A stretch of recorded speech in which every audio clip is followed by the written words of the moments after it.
शौर्य और तीर्थंकर महावीर का रहस्य। एक दिन शौर्य अपने मोटा पापा के साथ कंकाली टीला नाम की एक पुरानी जगह पर घूमने गया। मोटा पापा ने शौर्य को बताया, शौर्य, ये जगह बहुत खास है, यहाँ एक बहुत बड़ा रहस्य छुपा है। शौर्य ने पूछा, मोटा पापा, कैसा रहस्य? मोटा पापा मुस्कुराए और बोले, ये तीर्थंकर महावीर के जन्म से जुड़ा एक अद्भुत रहस्य है, क्या तुम सुनना चाहो? पापा ने मुस्कुराते हुए कहा, वो जगह है कंकाली टीला। बहुत साल पहले एक अंग्रेज अफसर थे जिनका नाम था डॉक्टर बूलर।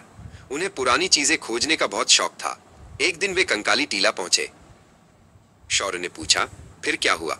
मोटा पापा ने बताया, डॉक्टर बूलर ने जब कंकाली टीला की खुदाई शुरू की तो उन्हें वहां से बहुत सारी पुरानी मूर्तियां और पत्थर मिले। उन पर कुछ लिखा हुआ भी था। मोटा पापा, पर क्या ये सब सच है? क्या इन सपनों का कोई सबूत है? मोटा पापा मुस्कुराए, बहुत अच्छा सवाल शौर्य। हाँ, इसका पुरातात्विक सबूत है। मथुरा में कंकाली टीला नाम की एक जगह पर पुरातत्वविदों को एक प्राचीन पत्थर का टुकड़ा मिला जिसे आयाकपट कहते हैं। उस पत्थर पर महावीर के जन्म से पहले की पूरी कहानी उकेरी हुई थी। यह दिखाता है कि कैसे देवों ने महावीर के गर्भ को रानी त्रिशला के गर्भ में स्थानांतरित किया था। ये कंकाली टीला का सबूत हमें बताता है कि ये कहानी हजारों सालों से सुनाई जा रही है। मोटा पापा ने शौर्य को पत्थर की नक्काशी की एक तस्वीर दिखाते हुए कहा, शौर्य, क्या तुम जानते हो कि महान तीर्थंकर महावीर के जन्म से पहले उनकी माता महारानी त्रिशला ने 14 अद्भुत सपने देखे थे? मोटा पापा ने शौर्य के सिर पर हाथ फेरते हुए पूछा। शौर्य ने उत्सुकता से सिर हिलाया। सच में मोटा पापा, कैसे सपने? मोटा पापा ने मुस्कुराते हुए कहा, हाँ बिल्कुल। उनका पहला सपना एक विशाल सुंदर सफेद हाथी का था। यह कोई साधारण हाथी नहीं था शौर्य, और वो बहुत शांत और शक्तिशाली लग रहा था। यह एक महान आत्मा के आगमन का संकेत था।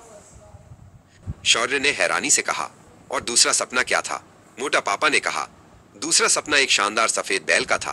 वो पहाड़ों के ऊपर खड़ा था और उसका शरीर एकदम सही और मजबूत था। यह सपना संकेत था कि आने वाला पुत्र धर्म का मार्ग दिखाएगा। शौर्य कहानी में डूब गया। तीसरा सपना एक पराक्रमी सफेद शेर का था, मोटा पापा ने बताया।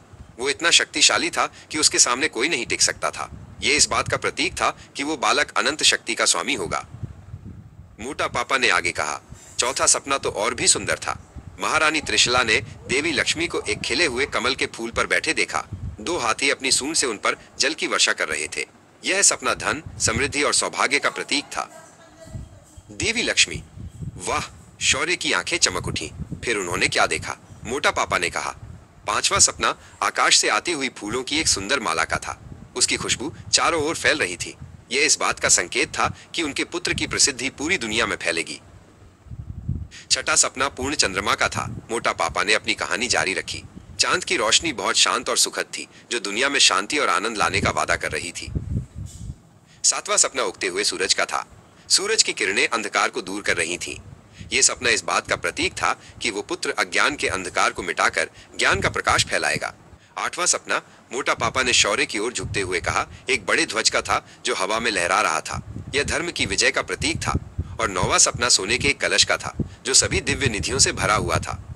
10वां सपना कमल के फूलों से भरे एक सुंदर सरोवर का था जिसे पद्म सरोवर कहते हैं, मोटा पापा ने समझाया। और 11वां सपना क्षीर सागर का था, दूध का सागर, जो अनंत शांति और पवित्रता का प्रतीक था। 12वां सपना एक दिव्य विमान का था जो आकाश में तैर रहा था। 13वां सपना रत्नों के ढेर का और 14वां सपना धुआं रहित अग्नि का था। राजा ने ज्योतिषियों को बुलाया।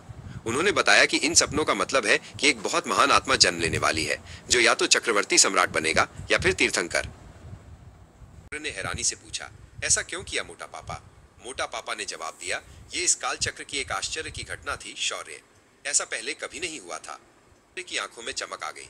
उसने कहा, वाह, यह तो सच में बहुत बड़ा रहस्य है। मैं अपने दोस्तों को भी ये कहानी सुनाऊंगा।